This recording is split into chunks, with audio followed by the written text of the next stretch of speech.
Hello and welcome to the Black Feather Bar. Today we're in for a new episode of In Good Spirits. Today we're joined by Cameron Calv, online known as Cameron with an X. He's a Philadelphia-based bartender renowned for blending mixology with gaming culture. He crafts cocktails inspired by video games, anime, pop culture, and offers a unique fusion of bartending and entertainment. Cameron, would you like to say hi? Hey, everybody. Good to be here. Yeah, so we're gonna be just having a little bit of a discussion on what you do and having a little bit of fun with it. All right.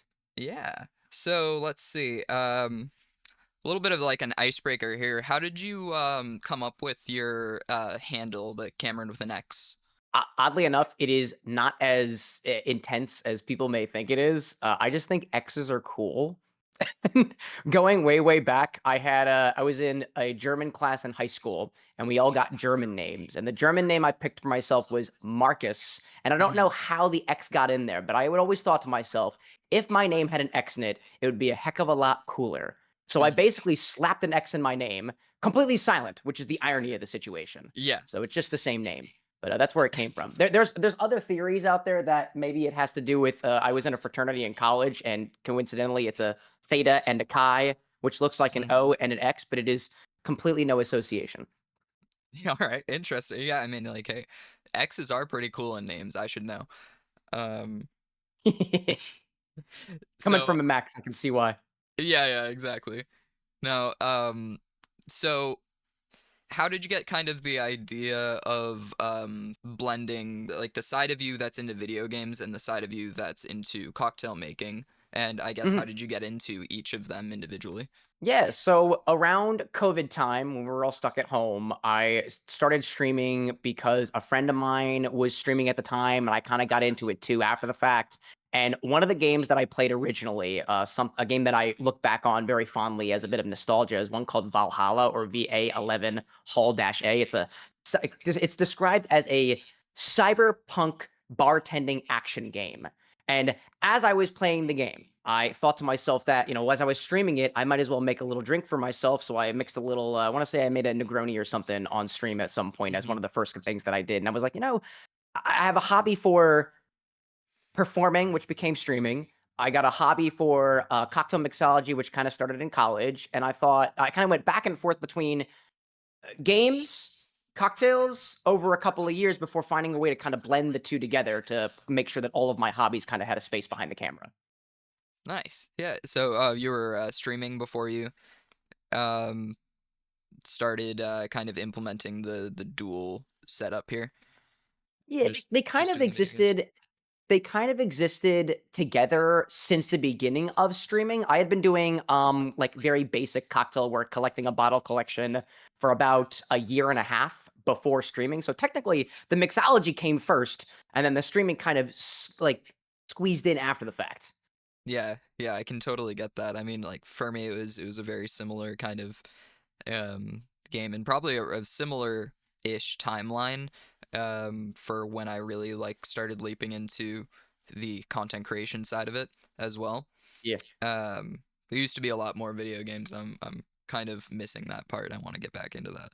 That's fair. It'd be Dude, fun. even with the aspect of the video gaming, I completely put aside video games in college because I am way too much of a tryhard and I couldn't make time for it. And Mhm. one of the reasons I wanted to do streaming to begin with was that if I get into the schedule of playing games, like maybe I actually will do so. And it's been about 5 years, and I think I've reached my comfortable point of how many video games I play on a weekly basis. That's fair. Uh, did you face any particular challenges to speak of as far as like gaining traction and gaining your audience that you currently have? Oh my gosh, yes. Yeah, Yeah. absolutely, dude. I think so for the longest time, it was, the idea that, hey, if I just like stream on Twitch, like the people will come. And I think I'm a relatively entertaining dude, but in this day and age, like unless you can like really reach out and grab people's attention, it's hard to really get that snowball effect that they say people get in the content world, where once you get the following, it kind of rolls from there. So it wasn't until I basically started editing the streams into little vertical stuff to capture the attention of people on TikTok and YouTube Shorts and Instagram Reels and stuff like that. That's when things really started taking off. Right. And coincidentally, or not so coincidentally, um, after figuring out how to edit the content and distribute it further on other platforms, it was about finding something that people really wanted to be a part of. And a part of that was this Infinity project that I got, which seems to have a little bit of virality to it. People like to see what goes in the bottle next. Yeah. And then the other side of it was how to specifically bring people to the live stream, because ultimately I'm a live stream creator and I want people to convert to join me on Twitch and on YouTube. And that's when I started basically taking cocktail requests. And the more content I put out about showing that, hey, X person made X request on the show, I think there was this feeling of FOMO that might have become a little bit more apparent for the people on the other platforms to be like, wait, how do I do this? How do I Right. get on there? And I'm like, oh, just join the live. Happens twice a week. Yeah. Absolutely. I think Yeah. I think, but before I really had things that people were interested in, before I had a means to make it obvious of how people could interact with the content that I was creating, before that happened, it was just kind of like a follower here or there, a couple of people saying, "Hey yo," once or twice a week or whatever, but nothing really that I would consider to be significant growth. Right. Yeah. I mean, I think that is pretty interesting to look at. I think a lot of content creators that are maybe like under the radar or something like that have a lot to offer and are quite entertaining and pleasant and interesting people. I think it is Mhm. really about trying to find that way to grasp your audience and get them involved. Yeah, And like I mean, you said, like you kind of created that FOMO in the idea of like, well, I want to be part of this. I want to be part of this community. And it's like, well, you can, and it's quite yeah. easy actually.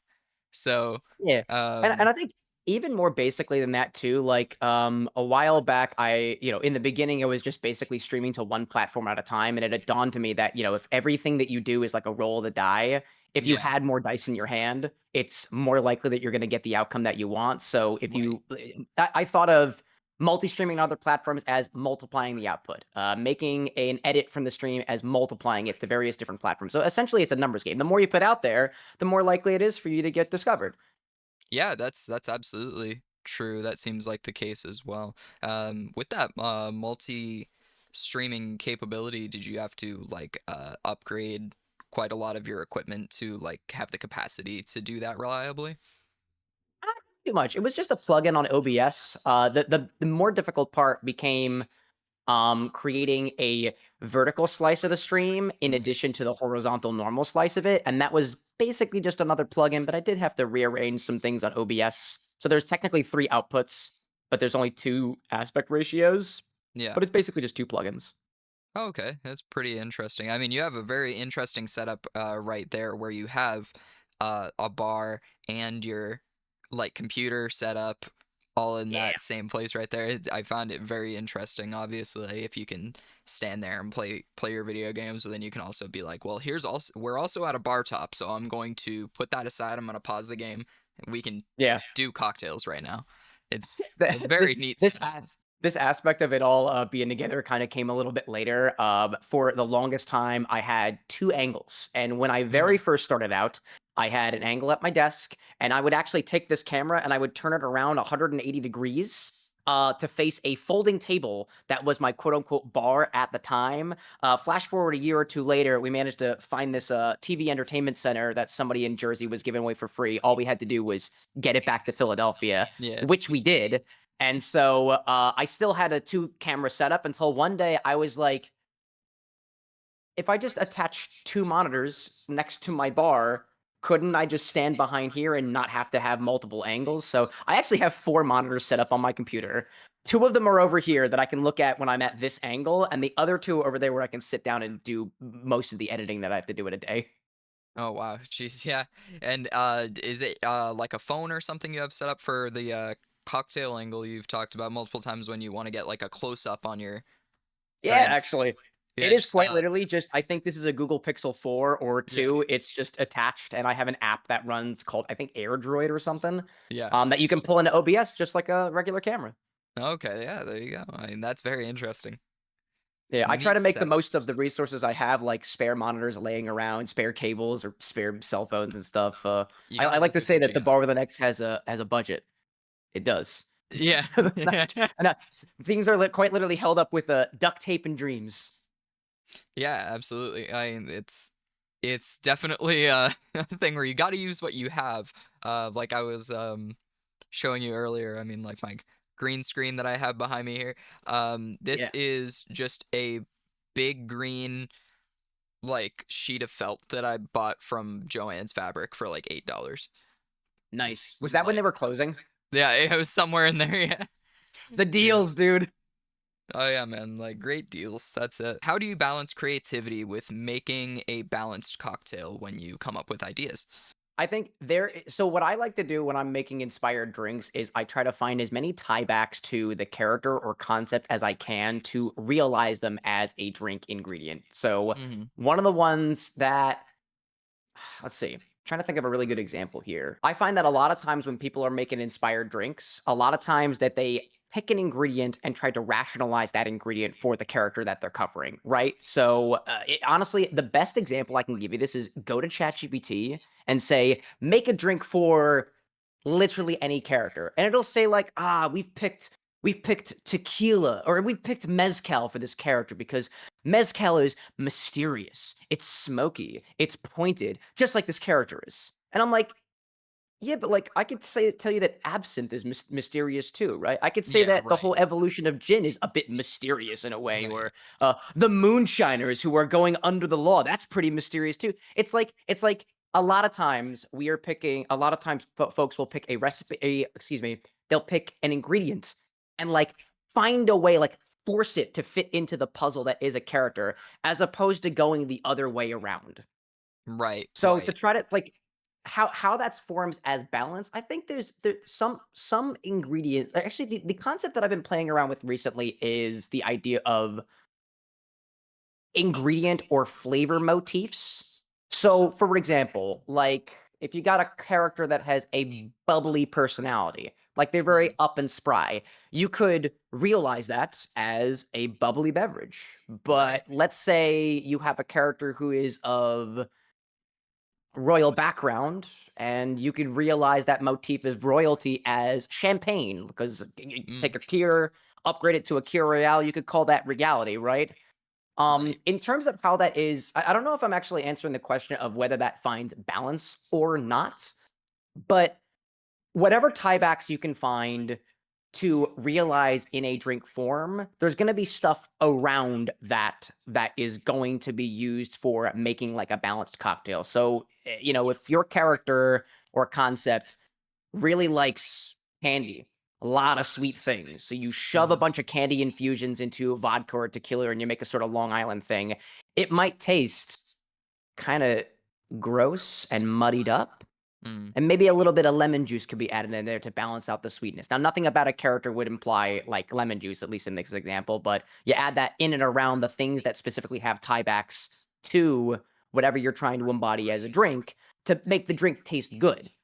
yeah. So if I had to like succinctly state that to balance creativity in a cocktail inspiration, find something about a character that inspires an ingredient or a flavor, not the other way around. And then don't overdo it, right? You don't need to find 10 things about a character and shove them all into a drink. Pick like two or three really, really good ones and then fall back on whatever you know about cocktail mixology as a base science or art, however the way that you see it. Nice. Balancing, texture, appearance, glassware even. Mm. Yeah, so for what it seems to be the case is what is it? So it seems like you're kind of um you're using your creativity to come up with a lot of this baseline. You have like the flavors and in some cases of course the colors, appearance that you have in mind. Those are all like based off of the creativity and trying to find um what seems to be truest to the character rather than trying to like force justify any kind of specific ingredient or anything. But Mhm. then you fall back onto your logical backbone of your understanding of how to make a balanced drink. Like you're balancing left and right brain, I feel at that point. You're like trying to be very creative, but also you have to use the logic to lock it down and make sure that it is solid. Mhm. Um, Yeah. which is And a delicate balance, I imagine. yeah, and admittedly, like, I'm still working on exactly the way to articulate this. Yeah, I guess I've only really I've been trying to specifically systematize the way to really to to to, to really well create good, balanced, faithful, inspired beverages. yeah, And it's been a concept that I've been trying to kind of fine tune and slowly discover on my own for about maybe 2-ish years now. I'm still working on it, still discovering a lot more things. It like the the fun part about where I'm at right now is I feel like I'm discovering a system, but at the same time, I'm discovering pieces of that system. Like, it's not like I'm an industry professional who's been working in the bar industry for 20, 30 plus years. And now I'm really trying to, like, distill all of my knowledge down to a single system. right. I basically have zero experience in this field. It's all makeshift. It's all stuff that I've been researching on my own. So it's trying to develop the system at the same time of learning to use the tools that you would build the system out of. It's actually kind of fun. It's really confusing. It makes it difficult to talk about on a podcast episode, but it's fun, you know?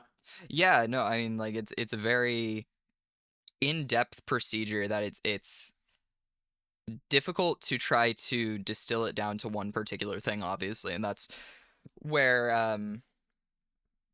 where this won't exactly hit the nail on the head every time trying to like describe it with words, because it's like, well, it'll be different every time, I imagine. Yeah. Maybe And not every time, but there's enough diversity in this that it's gonna be a difficult. yeah. And I mean, uh, just to state it, like there are so many things that you could use that relates to a character to inspire a cocktail, right? Like something about a character or concept could inspire a flavor, could inspire a color, could inspire an ingredient, could inspire a technique, whether you shake it, whether you mix it, whether you force infuse it, force carbonate it, right? There's so many ways that you can attach. Essentially, what you're trying to do is assign a personality to a beverage. right. And there are, like, certain agreed upon things, like, blue is a softer color than red is fire, right? Fiery passion. But, like, red could also be, like, the sanguinity of blood, slow Mm, flowing and thick, and blue could be, like, I don't know, the ocean in another yeah, way. yeah, Just to throw some, like, random things out there. There's so many ways that you can interpret it. That's the abstract nature of it, and trying to take something abstract and make it into something that is absolute and definite is I guess that's just, like, that's the hard part of art to begin with, right? People have been yeah, wrestling that with millennia. yeah, exactly. I mean, that's wow. Did you come prepared with that? Like, whoa. No, not at all. Yeah, yeah, yeah. Oh, like that's good. That's wow. Um, so, to what degree has your community influenced your content or your cocktail ideas in general? For the longest time, I was basically not letting anybody into the creative process for the cocktail mixology stuff. I almost felt that if the people out there who are going to say Sonic's blue, he gets blue curacao, Right, enter my work, it's going to like muddy it up. It's going to make it so that my cocktails are going to degrade. So relatively recently, I tried to kind of come down off of that pedestal that I had placed myself upon and opened up the idea that anybody can give any idea out there, and ultimately it's going to wind up coming through me or the other folks that I other mixologists that I have here making the recipes. It's basically just one other person for now, but right. try to expand that going forward. Oh my god, where was I going with that? Oh, Um, bringing the community in on it. I yeah, got, I got yeah, you, I yeah. got you. Um, I recently realized that I guess when it comes down to it, if I'm trying to turn games into drinks, I'm not going to be able to play every single game, but a lot of people out there already have. So I feel like I'm really, really missing out on the context on the lore side of things versus the drink side of things. So I've tried my best in the last few months or so to make it a little bit more non-judgmental and a more open, safer space for people to be like, "Yo, I played this game that you might have never heard of. This is how I would bring it into the drinks world." And I'd be like, "Cool. I've never played that game before, but if you say X maps to B and Y maps to C in terms of drink stuff, we can fall back on whatever I know about mixology at the time to bring balance to it. And if you give me details about a game that you like, then I can try to map that to something that's, like, say, a flavor motif or otherwise." Right. Ultimately speaking, I don't think that I'm the only person who's capable of taking a concept and turning it into a drink, and I think a lot of other people would be able to do so if the opportunity presented itself. So, I like to I like to kind of make the community feel in such a way that there's no shoot your shot. There's no bad Yeah. ideas out here. If Sonic is blue to you and that calls blue curacao, great. That's okay with that. Maybe it's a Yeah. different version of Sonic, or maybe it's at an angle with blue curacao that we've never explored before. The Right. beauty of having a global community is that that's the thing. There's hundreds, thousands, millions of perspectives of how to view a single concept or a single ingredient or a single drink that otherwise me as an individual would never be able to access if it was just me hunkering down in my own little comfy microcosm. Right. Yeah. I mean, I find that exact kind of concept to be very helpful. I typically, or I used to do a thing when I was streaming. There used to be a redeem for somebody to have me create a cocktail for them on the spot. And I'd be like in the Mhm. middle of playing a horror game or something, and somebody would be like, "Hey, like create a drink for me. I'm in like this kind of mood." And I'd be like, "Okay, so what happens with that is you run through the um craft cocktail gauntlet basically. If you are familiar yourself, if you go to like a craft cocktail bar or something and you tell them like, you know, make something special for me or like whatever, Mhm. sometimes they might not have time for that, but if they do have time for that, it's not going to end there.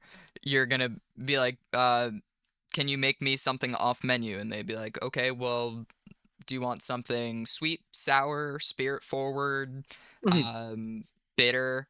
And you'd be like, I don't know, sweet. And you'd be like, okay, so do you want it like fruity? Do you want it like any particular kind of fruit that you like or dislike? Do you want it Oh yeah. creamy, desserty? And you'd be like, sure, make it like a creamy dessert drink, and you'd be like, okay, do you have any allergies to like obviously Right. dairy or like anything? Well, do you have any allergies to anything? First off, then you let me know about that. We're going to tackle Mhm. that issue because there's going to be workarounds everywhere. And then are there any particular flavors you don't like? And you might be like, oh well, I don't like bananas and I don't like anise or something, and you'd be like, okay, well, see, that breaks things down because I was thinking about making you like some strawberry banana boozy smoothie, Mhm. something like that, right? But Totally. um, you face like a whole gauntlet questionnaire before somebody even starts to come up with an idea for it. Yeah. I always found It's that really that one of the most it's helpful that things. personalization aspect of it, right? Like, Yeah, if you are going to make a drink tailored to an individual, that individual exists in a mass of millions of other individuals, and unless you have the right set of, like I say, for lack of a better term, interview questions yeah. to really gravitate towards the perfect option for them, you might fall a little left field. Yeah, I mean, if somebody just said I want a sweet drink and I just go like, okay, I don't know, I'll make you a Kir Royale or something. It'd be like, this isn't what I had in mind. And I'd be like, well, I don't, you know, I didn't ask enough Honestly, questions. I think that's on me at that point more yeah, so, that's fair, that's fair. because it I mean, I really at guess the end there of the day, it's a service industry. I'm trying to make yeah. them happy. Yeah, exactly, exactly. Yeah. Honestly, anytime somebody asks for not asks for it, but like if somebody said, "I just want a sweet drink," and I was like, "Can you give me more details?" and they say no, I there's a piece of me that wants to be like, "Well, Campari is a liqueur. Yeah, and Campari is technically sweet. Like It does have some sugar in it it's somewhere." sweet. Yeah, it's just also bitter. Like Or like, well, rum is made from sugar byproducts, so like Yeah. it's got to be the sweetest of the base spirits. Right, it's got that like molasses kind of vibe. Which, by the way, have you ever Yeah. seen Over the Garden Wall? I have Uh, never watched the full thing completely. My brother was super into it though. oh, it's a little bit of a side thing though, but like my girlfriend's trying to get me to she wants to binge watch the show and she wants me to make there was like a song in it for potatoes and molasses. Last night I just made Nice. like a pumpkin spice sweet potato syrup basically. Ooh. I'm gonna be using like a Gosling's rum, I think is molasses base, and make it into like Nice. some kind of flip that I'm serving with a little like ginger spice cookie or whatever. That sounds Like tasty, dude. it's just Wow. fun, like fun autumn things, but it's like stuff like that, you know. I mean, like coming up with concepts can sometimes I imagine be easier because like the name of the song was potatoes and molasses. I'm just like I'm not gonna Right? overcomplicate it. It's potatoes and Exactly. molasses, and this is a very autumnal show. I'm gonna give it like that whole autumn spiced potato and molasses flip, right? Like, all Yeah. right, nothing too And crazy, and but it's another fun. and another person out there might be like, "Well, if vodka is made from potatoes and Yeah, rum is made from molasses, I put rum and vodka in a shot glass. there you go. Bam." Boom. Like, "All right, dude." It's like you're not wrong, I guess, but jeez, I yeah. would think that the kids in the show are not gonna be consuming that naturally. Oh, sure, sure, absolutely. I mean, that would be an interesting thing. I mean, I could do something quite similar, but use like molasses as the sweetener to make just like one kind of syrup and turn it into like an eggnog type thing. I'm sure for a like mocktail Yeah. kind of thing for it because it's yeah, kids is And even going in the complete other direction of that to make it even more broad, like, it says potatoes and molasses, but nobody said what type of potatoes. You went with the sweet mhm. potato here, and Yep. nobody said what kind of molasses either. You could use a pomegranate molasses there, make things a little bit more I wanna say that's Mediterranean style It's cooking. fun. I mean, the Mediterranean stuff, you know, that's on my side for sure. I love that. Yeah. Oh, Um, yeah. yeah.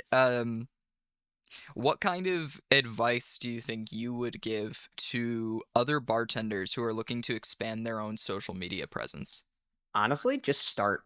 Yeah. Like, you got a camera in your pocket, like, set it up right there. Like, if you're working for a bar and they've got a no, like, camera policy, naturally take that into consideration, but, Mm, pop the camera in front of you, click record, and do that thing that you do, and then just post it somewhere. Like, yeah. as you get familiar with your tools and as you get familiar with what your potential audience could be, or rather, even better than that, once you get familiar with the type of content that you enjoy to produce, you can kind of double down on that. So, like in the beginning, I just liked sitting behind the camera and talking and playing a game. But as time went on, you know what? I don't watch live streams. That's not the type of content that I'm going to consume. So if you're trying to increase your social media presence, I feel like everybody's got at least some interaction with social media.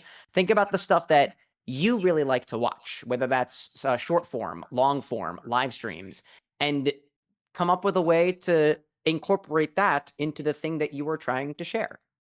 So if you're a Yeah. bartender and you like to watch live streams, start a live stream, put the camera in front and start on Twitch or something. If you like to do long form videos, hell, just put it in horizontal, film yourself, and put it out there. And then you might realize that, when you watch your own videos, that it's a little bit slow. Oh, that part where I'm having a conversation with a guest maybe feels a little bit too dragging on, maybe feels a little intrusive. I'll cut that out next time. And eventually you've become your own best editor. And that Right. happens over time, right? I think overall, like if you're trying to increase your social media presence, step one is make a social media account, right? Yeah. And Yeah. step two is post something to swallow, Yeah. like swallow this idea that like it has to be good or it has to have a great camera. No, it doesn't. Yeah. You got to And it start won't somewhere. be. Like fair warning, like maybe your It will first not time be. is It will not be. your first time will not be good. Uh Oh but yeah. Oh yeah. yeah, but it And I just needs remember to be done. You need to learn from experience to some degree at least, I imagine. Yeah. I, exactly. yeah. They say that it takes what 100 hours at something or a number of I don't know what the numbers are. Just Yeah. keep doing it again and Yeah. again and again. Yeah, exactly. Yeah, so yeah, just keep doing it and you'll figure out the ins and outs through experience eventually. Yeah. And I think the other part of just keep doing it is that if you do something a certain number of times, look back and be critical with yourself and see what Yeah. works. Like you might take like a you might take your fancily made Negroni and slap it on the wall and you're like that looks beautiful. But it also kind of looks like a messy stain to some people. Mm, Be honest with yourself. Like could you have put more effort into it? Could you have made it, cleaned it up a little bit? right. I think Exactly. self-criticality is if I had to think about it, being self-critical is one of the things that prevents people from going up to the next level because it basically translates to complacency.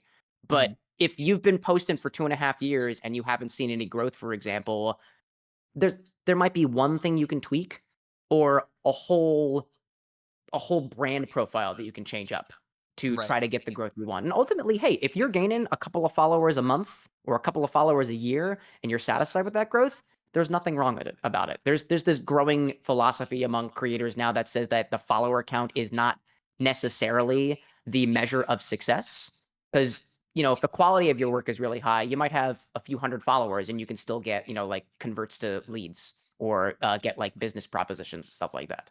It's Right. not necessarily a follower count thing, but It you serves wouldn't its necessarily purpose. know unless you expose yourself to the platform and the content. So it all goes back to make an account, Yeah. post something, and make more of it and try to improve upon it every step of the way.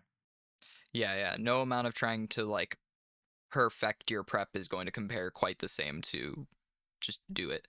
Like doing Mhm, it. mhm, And I used to think like when I started out with the content creation thing, I was just like you know, I can't just make a post today because I don't have the perfect pictures or I don't have the perfect video for this drink or whatever. mhm, And I was just like, you know what? I mean, eventually you just need to do it. And maybe you realized already that it's not perfect, or maybe when you mhm. post it, you start to realize that it's not perfect, and that'll only make you better in the future. Yeah. And hey, you know what? Like it also comes down to a mindset thing too. Like on the one hand, if you're grinding things out and you feel like terrible about yourself, like you could be Right. burning out a bit. Take a step back from it. Think about it a little bit. Do some work up here before you do work down here and plan things out a little bit. But on the other hand, if you haven't started yet and you're like, I'm waiting for the perfect opportunity, now's a pretty good time. Now's a Go great for it. You opportunity.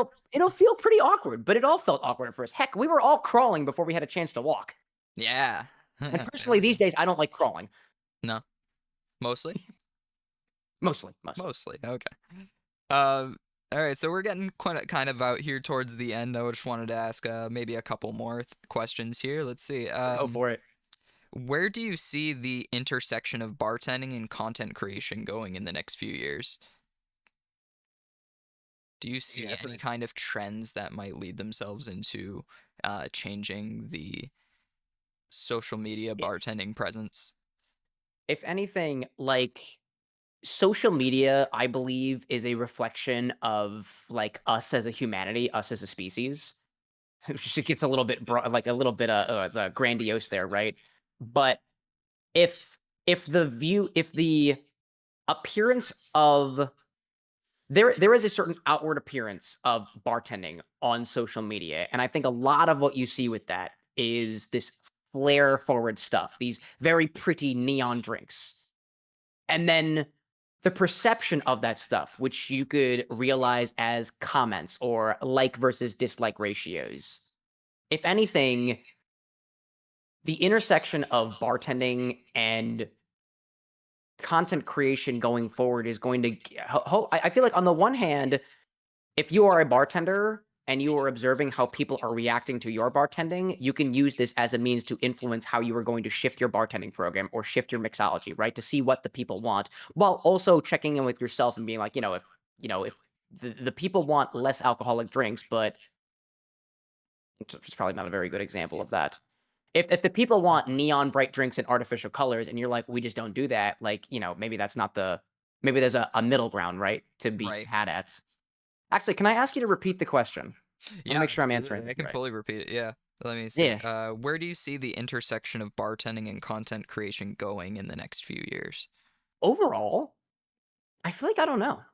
Hmm. Like, to paint it from my perspective, like, I play the bartender on the show, and I'm more a cocktail mixologist. I don't have the experience behind the bar itself, so Yeah. me giving a projection of where I think bartending and content creation is gonna wind up in the next couple of years feels a little bit disingenuous to the people who are actually behind the bar, like yourself, for example.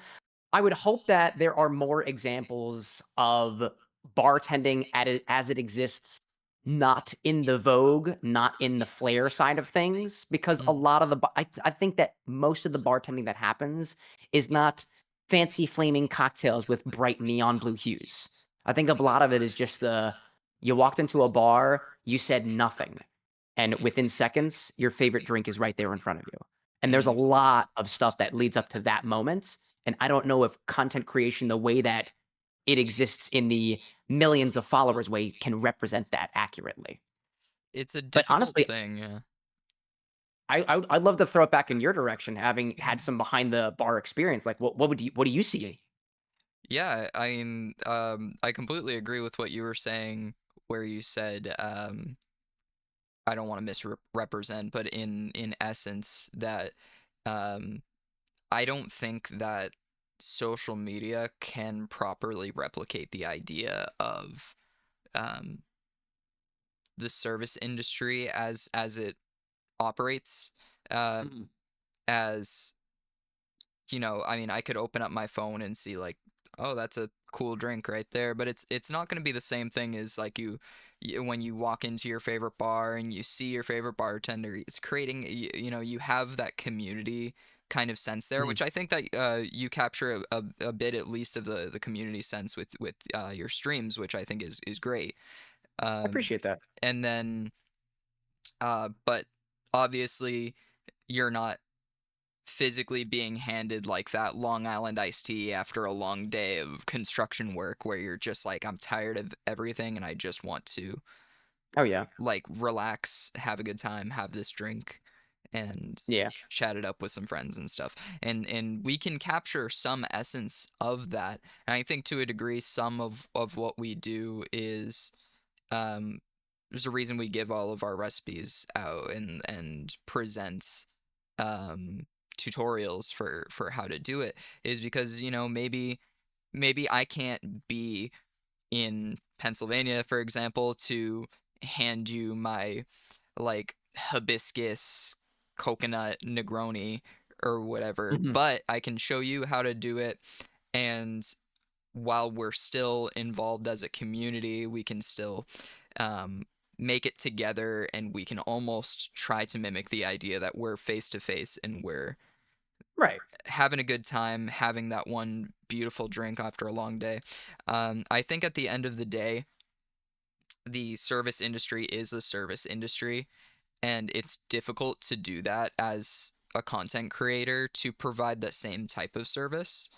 Mhm. Um, that being said, I do see the patterns of flair are very popular, and I'm seeing actually easily achievable presentation starting to rear its head a little bit more. Cocktail preparation, things like your clarified drinks and stuff like that, they look really sleek, they're very interesting, and it's achievable for Mhm. any given person. You could make a clarified drink with household kitchen stuff, and it's Yeah. actually really impressive, like very impressive drinks you can get out of that kind of thing. Um, I think we're seeing people who care more about the quality of their drinks as well rather than the quantity. Working in a liquor store, I saw a big drop off of people going from give me a case of Fireball, me and the boys are going out drinking tonight, and now I'm seeing people go like, "Do you guys have Amaro Nonino? I wanted to make a paper plane." And I'm just like, yeah, I got That's that, that's what dude. I Like, like to I see got you, and personally. I appreciate that personally way more. It's like it looks like you care about what you're drinking. Not to say anything bad about Fireball, like for the brand, but like you're not just chugging alcohol. You're creating an experience and a drink for presumably yourself and others, which is really Yeah. what the essence of it is. Yeah, I think it goes both ways, right? Like, there Hmm. are and it depends on the individual. There are folks out there who use, like, alcohol as a crutch, for lack of a better term, and there's a good side and a bad side to all that. On the other hand, like, if you are using it as a means to put yourself on a higher pedestal, either in comparison to others who, let's say, drink the quote unquote lower stuff or Right. otherwise, there's a good and a bad side to that too. My biggest gripe with ingredients like Fireball, for example, is that I feel like the every ingredient's got like this creative realization that doesn't get utilized. You Hmm. could utilize Fireball as a really unique accentable cocktail ingredient. Yeah. But if you're just taking a shot of it every once in a while, like, where's the evolution there? Right. Right. You Or can or that transform these it's ingredients. Yeah, exactly. I love especially being the guy who I think Fireball as an ingredient shows up in at least 1 or 2 of the requests I get every single stream, and every time I see it, I'm like, "Oh, man, not another Fireball drink." But admittedly, there have been a couple of one-off cases where I'm like, "Alright, well, this doesn't just taste like a cinnamon explosion. It Right. tastes like something a little bit different," and I feel like you This isn't could just an use atomic any ingredient fireball. out there. What was that? This isn't just an atomic fireball in liquid This is form. not an entire Fireball, right? I feel like there is a way to take any ingredient and truly add it as a part of a whole To to be truly cohesive. evolve it into something else, like a Yeah. cohesive experience. But, Yeah. oftentimes, it's not, and that's just like, when it comes down to it, people are gonna drink the way that they want to, and there's nothing inherently wrong with that, but if my goal as a cocktail mixologist is to take the craft to the next level, if I'm just taking shot after shot after shot of Fireball, I'm not learning anything, Yeah. and the craft doesn't evolve as a whole as a result of it. Yeah. I mean, I think the social media aspect of cocktail creation is an incredibly valuable tool for people to learn more. Um, I mean, it might be easier for me to like after a long day, I'm gonna sit on the couch and I'm just gonna flip through TikTok, Mhm. something like that, and I'll see, Right. oh, hey, Cameron posted a new video. Let me see what drink this is. That's an interesting combination. I never thought about that. Compared to Mhm. like, I'm not gonna come home after a long day personally, and I'm not gonna open up Liquid Intelligence and be like, time to learn. You know, as You incredibly and I clearly have beautiful different as that after book work is. priorities. Yeah, okay, sure, but it's a beautiful book, incredibly beautiful book. But it's about I guess, ease of access for everybody in their own routines, and this is Mhm. an easily digestible um, way to present that to people is Yeah. content creation. It's a very easily digestible way to pass on that information.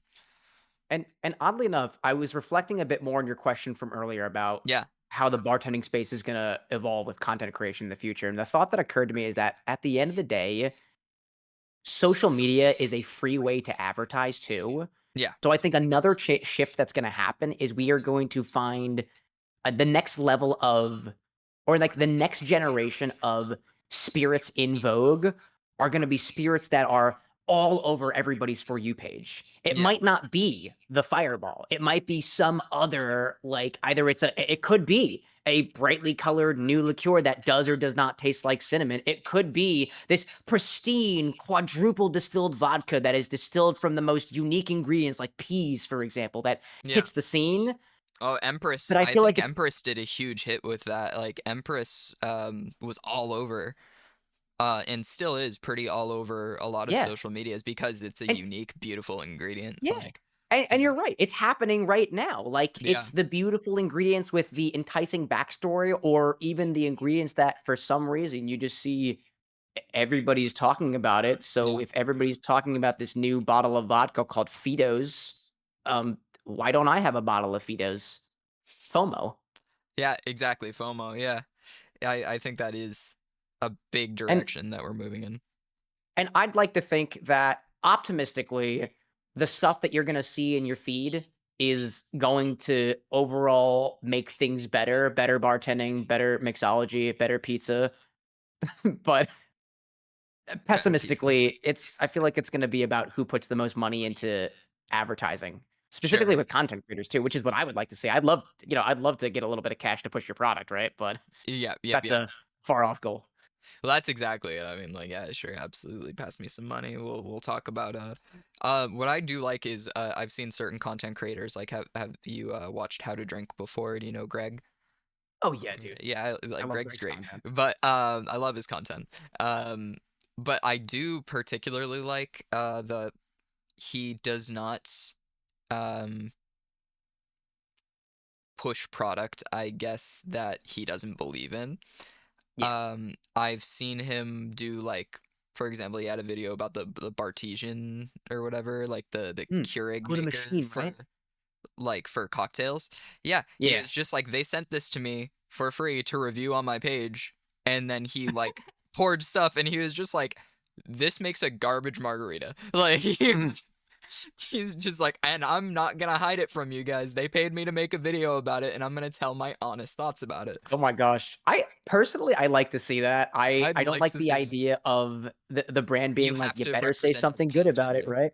You have Yeah, to yeah. represent us positively. I'm like, I feel like the better thing to do is not to force me to speak positively because if you just let me say what I think, Mhm. you know, then it's reflective of the quality of the product, which is better for the Yeah, cocktail world in general, of course. yeah. And I think people can kinda snuff out, in a way, BS.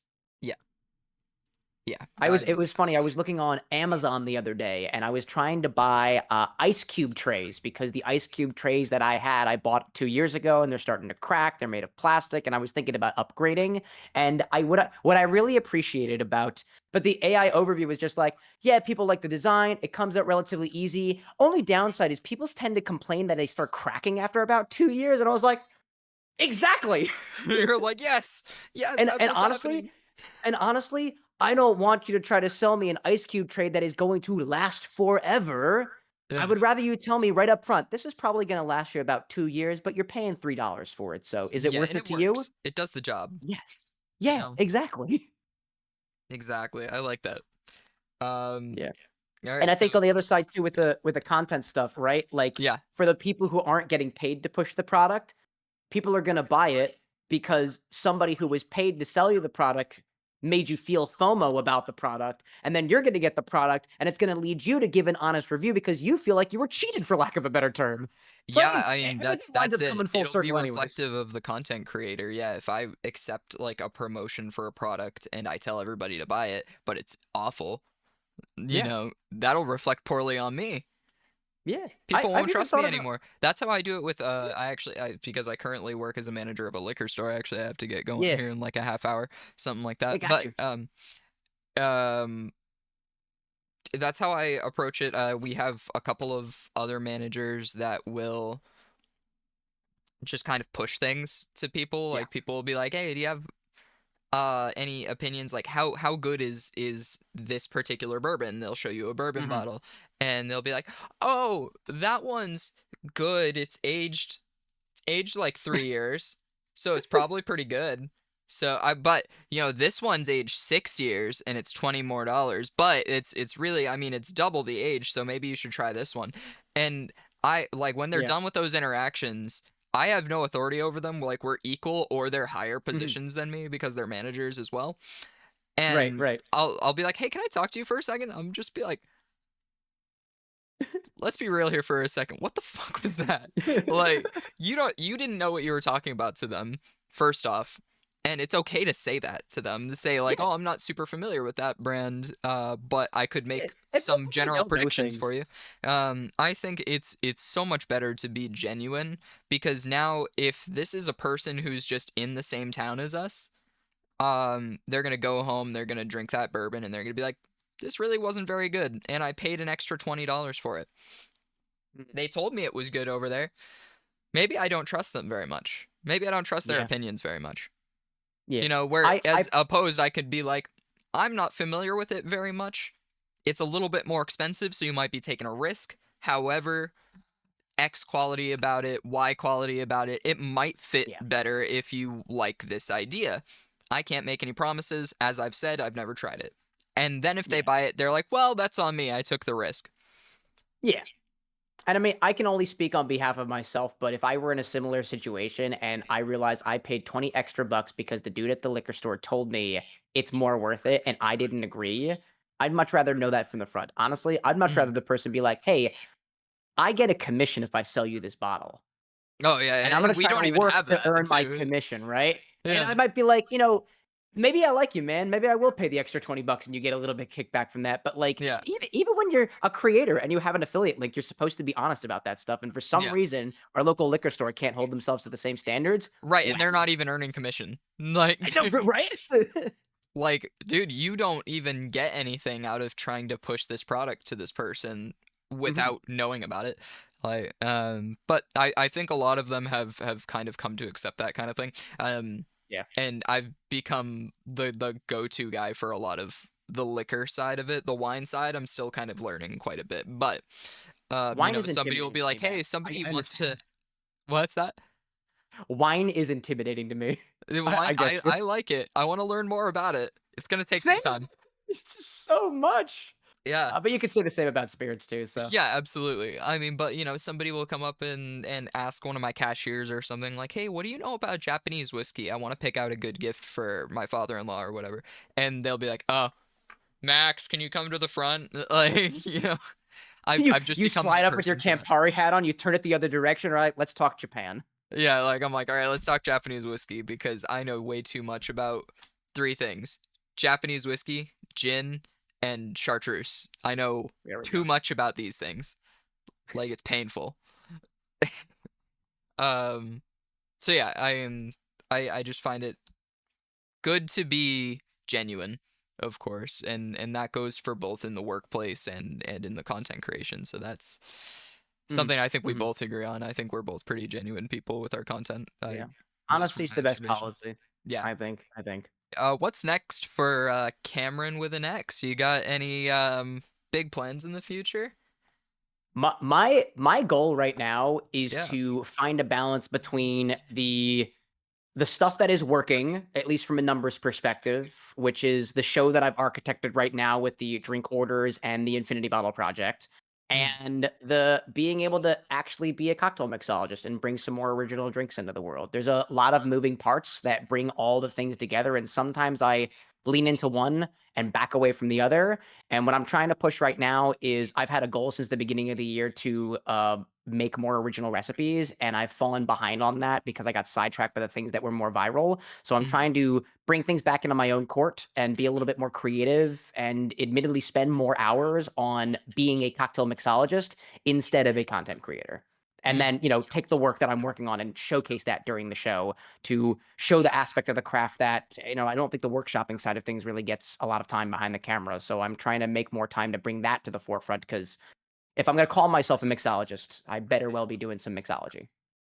Well, hell yeah. I mean, if you ever want, by the way, this doesn't need to be in the video. Don't if you see this, this part doesn't quite need to be in. But I mean, hey, if you ever needed any kind of help on like the cocktail mixologist side of it, if you wanted any kind of Yeah. advice or ideas or anything, I'm sure Yeah, speaking, like, you have plenty personally. of sources like Yeah. to reach out to, Speaking including me. personally, I'd love to I help. am super duper bad at reaching out for whether that be assistance or advice or generally speaking, like, crowdsourcing information, and I've gotten a Yeah. little bit better over the past, like, month or so. Like, I added that one role to the Discord for the beverage consultant, so, like, Yeah. what games have you played before?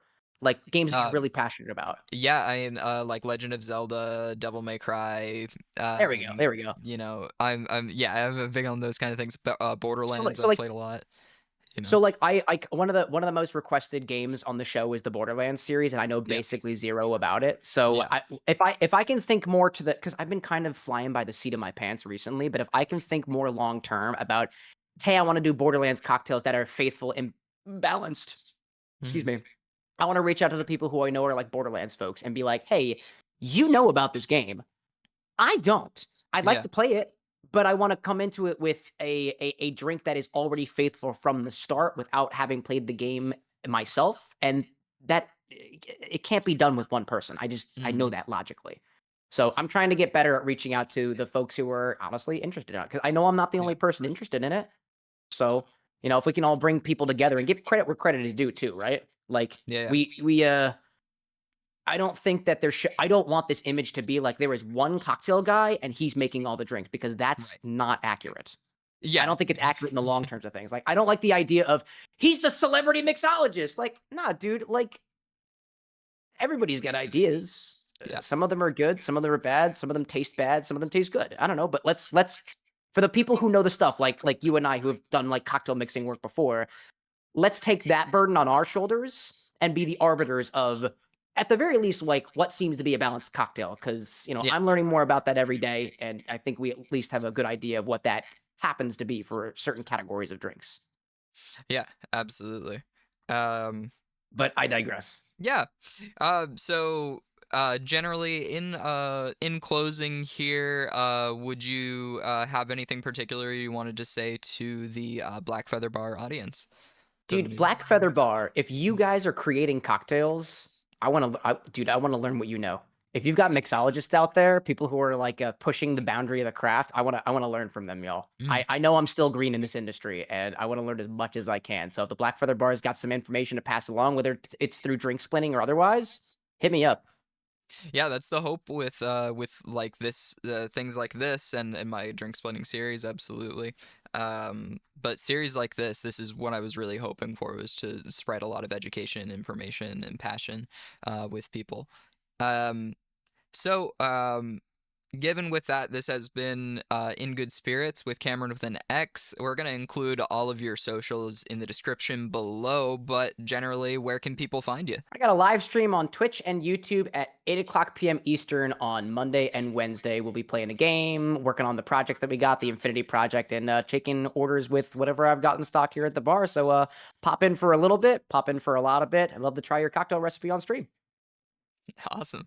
And so that has been another episode. I hope you guys have a fantastic day. Check out the Black Feather Bar on Facebook, Instagram, YouTube, Twitch, and TikTok. And make sure to give Cameron with an X a good follow up. Pop into the stream and say hi.